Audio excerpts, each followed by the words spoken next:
Let's go, let's go, let's go. Naughty. Porpeang farm as you've never seen it before.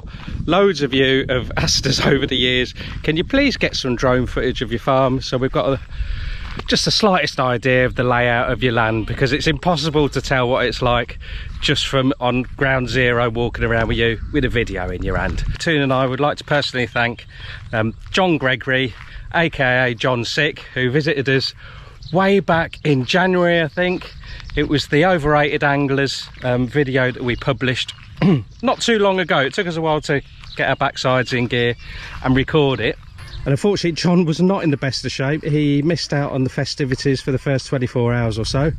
But then he came good. He brought out his drone at the end of the fishing day, on day 2. And he kindly sent us it via email. I'm going to try and pinpoint the certain areas and break it down with a bit of, what do you call it? Not nativity, that's something to do with, narrate it. That's it, I want to narrate it.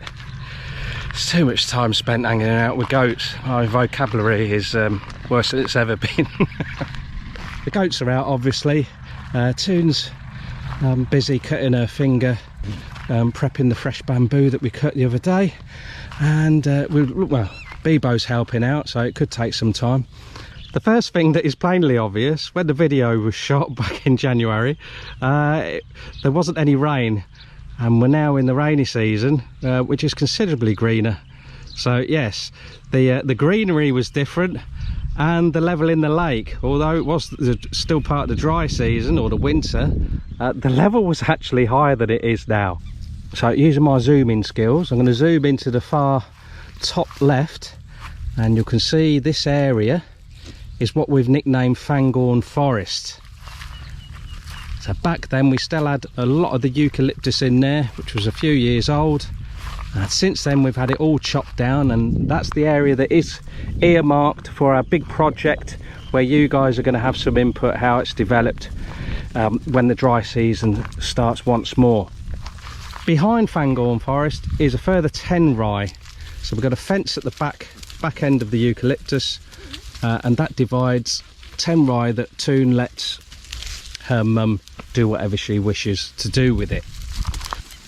So this means that although our farm is 50 rye, we actually run 40 rye.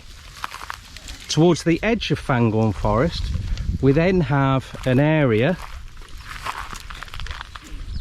which we had a go at growing rice in quite a few years ago. Good fun, too much hard work, and yeah, we didn't do it a second time. Only did it so I had an excuse to buy a tractor. Makes me feel inadequate as a man. The old rice paddy area, because it holds water for long periods of the year, it's fantastic for growing really thick lush grass. So the goats love being in all the way along here, but they do push it as this gets eaten down, then in search of new fodders, then they go into the jungle and have a go in there. So they have 2 weeks in here, and then we put them on the other bit, which is fenced in the middle, so we rotationally graze them in here. Now at the end of these old paddy areas we have our infamous drainage canal. So if we continued, which I'm not going to do, it's a little bit moist in here, that will go all the way up round the lake, and around about there over the back there's a big concrete pipe, or there's 2 actually, that lets flood water come racing through at a considerable rate of knots when we have heavy rainfall. Through here we've got a bridge here. It's not really a bridge, it's mounded up mud, but there's a blue pipe running through there. I think it's a 5-inch pipe. We could have done with a concrete pipe, but we didn't have enough spondoolies for that. And Macro Man put the soil over the top of it, so that, yeah, this thing's interconnecting now, and that follows all the way around the outside of the lake and then through a concrete pipe into next door. So every year this area does flood, and it's one of the last areas to dry out, and this is why the idea is to build up the height of the growing areas, and create these little drainage ditches or drainage canal systems, so that when we get the heavy rainfalls and water is sitting here, it will sit in the ditch, and with the raised soil, the new trees that we're going to put in should be as happy as Larry. Had some absolutely cracking catches in here with the wild snakehead on surface lures. You think it's a little bit too weedy, but the lures that we use out here in Thailand have hidden hooks, and you can pull them through the weeds, which is generally where the snakehead are. When the water got really low and there were just little pockets of water in here, the last time, Mark, who's featured on a couple of our videos, he's the current Porpeang Farm Patong Challenge champion. He helped us drain down one of the ponds, and we caught some cracking Java barbs and basoi and other bits and bobs we put in the lake. So Kaimut was helping us with that. So yeah, this is part of the drainage canal, which we don't really get to see much on the channel because it's the far side that holds most of the fish. So we lead up now, and I present to you in all its glory the Porpeang Farm Lake. Well, it's the Porpeang Lake, shall we say.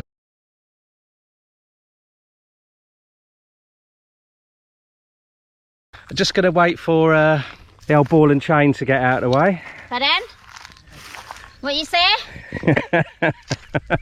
What you say? Not scared of you, love. All right. You throw like a girl. Look, look. It's all in that, guys. She's not scary at all.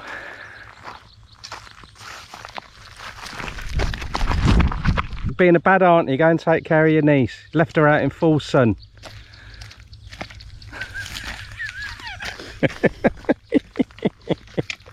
See, I punch your eye. Punch my eyeball. Oh, I do love a strong woman. Right then, so onto the lake. Size, very difficult to calculate it because it's all what we call bahu-bahi. It's all over the place.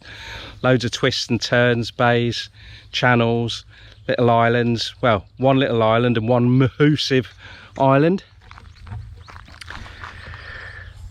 which of course is Goat Island. Now, plans were to plant on this rainy season. Two reasons we haven't done it. One, we haven't had a rainy season to date. It has sort of like started to grow around the edges with grass seed and roots that were already there. But the other reason is we're not 100% sure whether land papers will change over in the future, enabling us to do what we want with the land. So this is all built up. It was to prevent flooding on pasture. This was all going to be pasture, but the soil needs to stay on our land. Now, if in the future, if we're allowed to do as we like, what can actually happen is we can have the whole island removed and just leave a little bit for the goats, free of charge. You just let them take the soil. But as I say, at the moment we can't. So what we thought was a little bit of a better idea is leave the development of the island till the very, very last thing.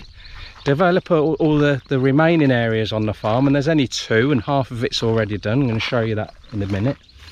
So once those last 2 areas are finished being developed, and it will take a while, then we can make a decision on the island and see what the current situation is. It may be that we just leave it as is.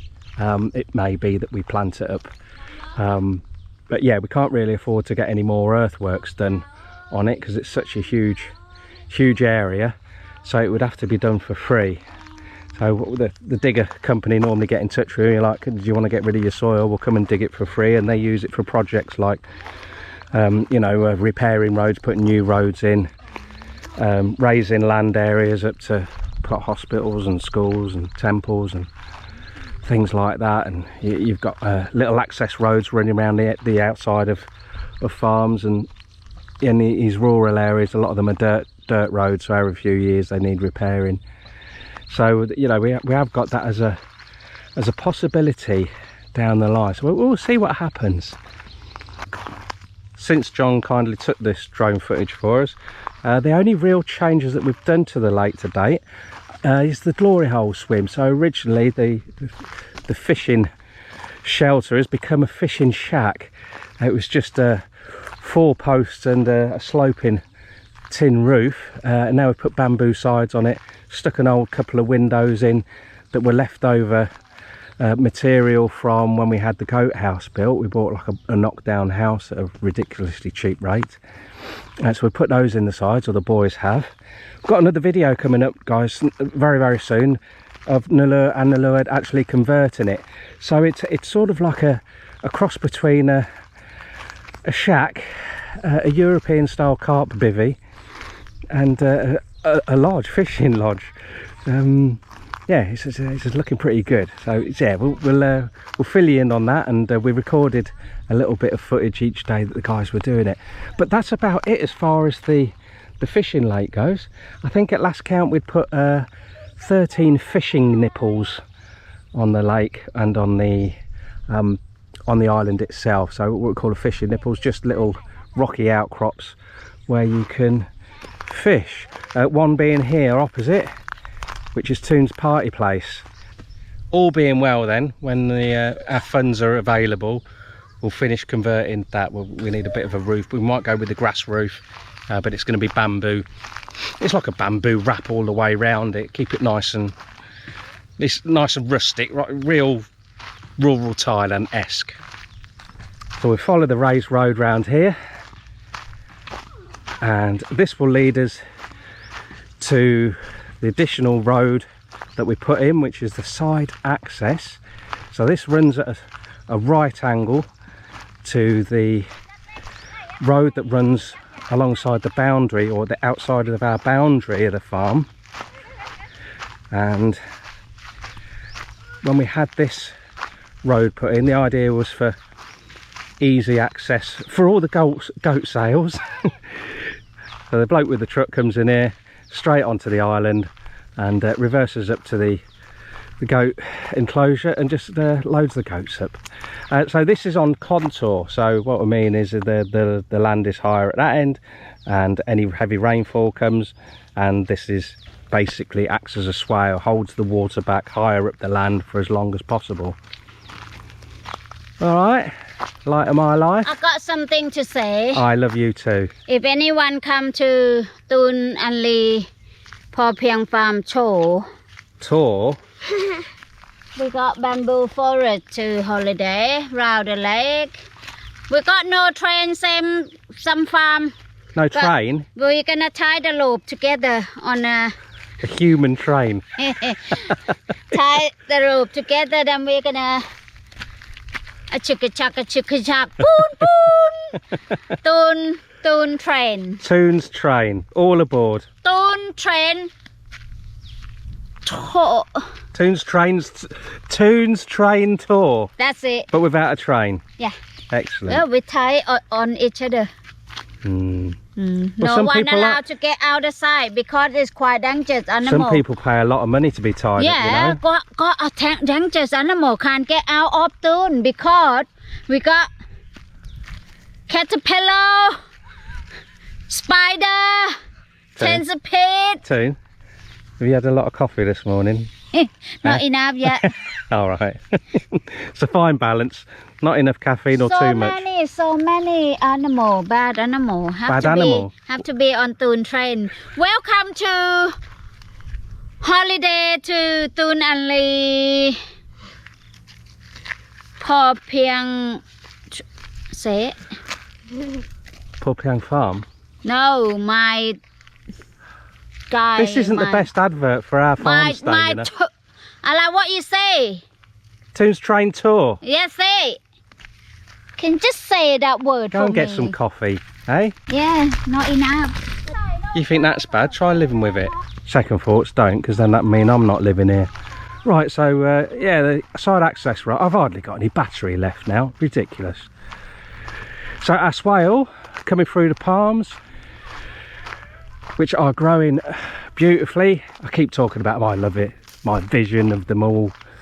The canopy closing over the road. Look at it now. I don't know if the camera picks up the scale, but you know, I'm incredibly tall and they're a lot taller than me.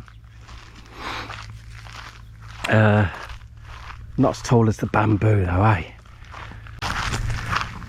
This is changed since the footage. So the drainage canal on this side was, although it has been always the widest part of our drainage canal and the deepest, we've had it massively changed. So it's about 5 meters deep, not all the way along, just in this area here. So this is where we're going to drain the water down and catch the fish from now on. But the good thing is, even in the driest of dry seasons, even El Nino won't be able to dry this out. So it'll be purely down to us when we remove the fish, which is a lot better than walking around and going, oh God, Toon, they've got 2 inches of water left, we need to do it now.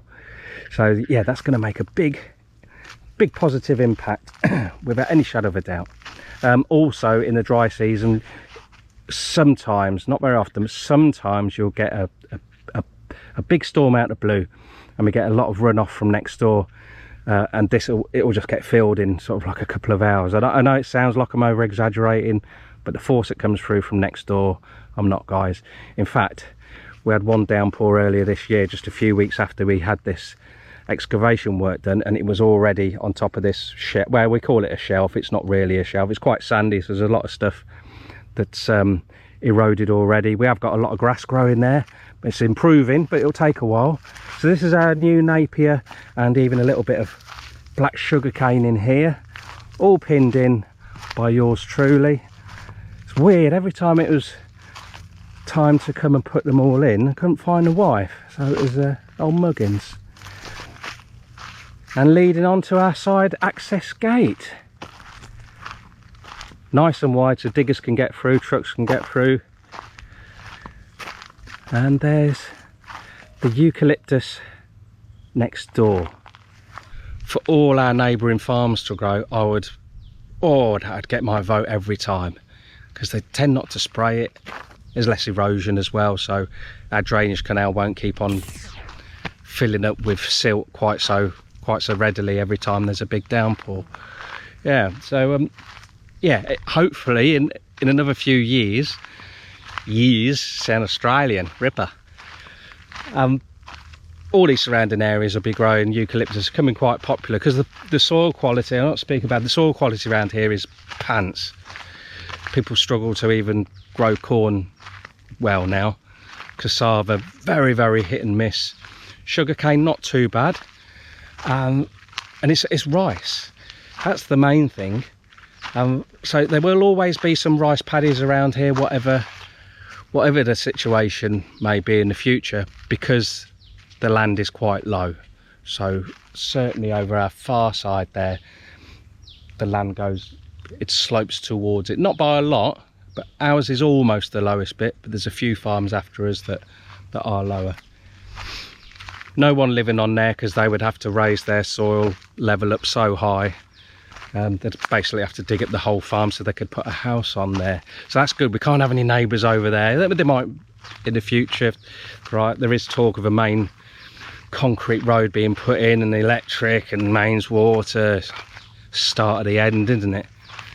We'll have to have security then, 24/7, looking after the place. Or the fish will be gone, maybe. Yeah, goat rustlers. Nah, that'll never happen. Everyone's scared of Toon. They also think she's a qualified sniper. In there is all our palms, or the vast majority of our palm nuts, interspersed with the Napier. So the idea of that is the Napier is a nitrogen fixer, but the main purpose is for fodder for the goats. It's also, I wouldn't say it's quite resistant to pests, but because you get the odd thing nibbling on it. But there's certain species of Napier, I'm not sure if it's the super Napier, which we've got a few in there. They are a natural deterrent to some bugs, so it's like camouflage farming, the way I look at it. Bananas aren't very well camouflaged though, look at that. But I will not spray. Sod it, it's banana, isn't it? If it can't act being nibbled a little bit, it doesn't deserve to be here. So yeah, it's unfortunate, but you know, if you weren't so pernickety about this stuff, then you could give them a bit of a spray when you first put them in, because there's no two ways about it. It does knock them back a bit when you transplant any sort of plant. That one hasn't made it. But don't give up on these sorts of things, guys. If you're transplanting things like bananas and it dies back, just give it another month or two. You never know, and it might start growing. Porpeang biochar. A little cocktail sala. Toon's pond. Yeah. Well, she's got 2 ponds now. One there. Hey, you'll see the ponds now from above. This should give you a really good perspective, everyone.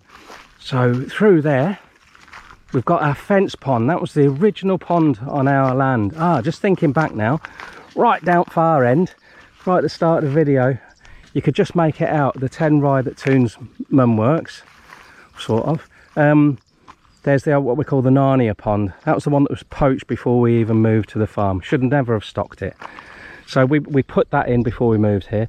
This one, however, was dug when Toon's sister had the farm, and the soil was taken from there. Remember, your soil's supposed to stay on your land. It was transported all the way up there, and where our house is and the outside living cooking area, they built 2 houses. So we had Toon's sister's house, and Toon used to send money back for her mum and dad to build a house there. So there were 2 houses on this land a long time ago. As we walk back towards the house, you can now see our 4 ponds, and I'd just like to point out the difference in sizes after me measuring them out perfectly. The first digger operator obviously couldn't see my sticks. Doesn't make any difference though. In fact, I quite like it. But look at the difference in the water colour. They're all the same depth. Yes, they do have different types of fish in them, which could affect it. There's different levels of snails and clams and shrimps and crabs in there. One obviously has got our crayfish in. The other 3 are primarily fish. At the moment, we've got one for the table, which is all tilapia. A couple of different types of tilapia there. One are our another one is our Siamese carp with some grass carp in there, and another one is for our Esoc Thai and Esoc and carp. So they're all destined for the lake when they're bigger. The Siamese pond here, that's not going to get drained for quite some time, because we're not going to put Siamese carp in the lake until they're really big. So we're looking at least 2 years there. Be at least a year for the other stocking fish for the lake, which are the carps and the Esocs. But the tilapia will be coming out a lot earlier than that. Now, we don't know whether we're going to continue with tilapia for the table. We'll see how we get on anyway. We'll see what the harvest is like. If we have way too many, we'll sell a few and put some in the lake. But we might give it a go with freshwater shrimp, freshwater prawn. Not instead of crayfish. We'll always do the crayfish. Yeah, we might do that, or we might increase our grow out areas for our crayfish ponds. Moving on to the train wreck of a house. Don't really want to talk too much about it. Brings a lot of bad memories back. That's why we can't even bother to finish the painting. Maybe in about 10 years when the farm's done, we might do it. Recently took the gutters off because of the flipping pigeons and everything. Oh, a nightmare. And the rust anyway. So we've got the outside toilet block. So we've got his and hers showers, his and hers toilets.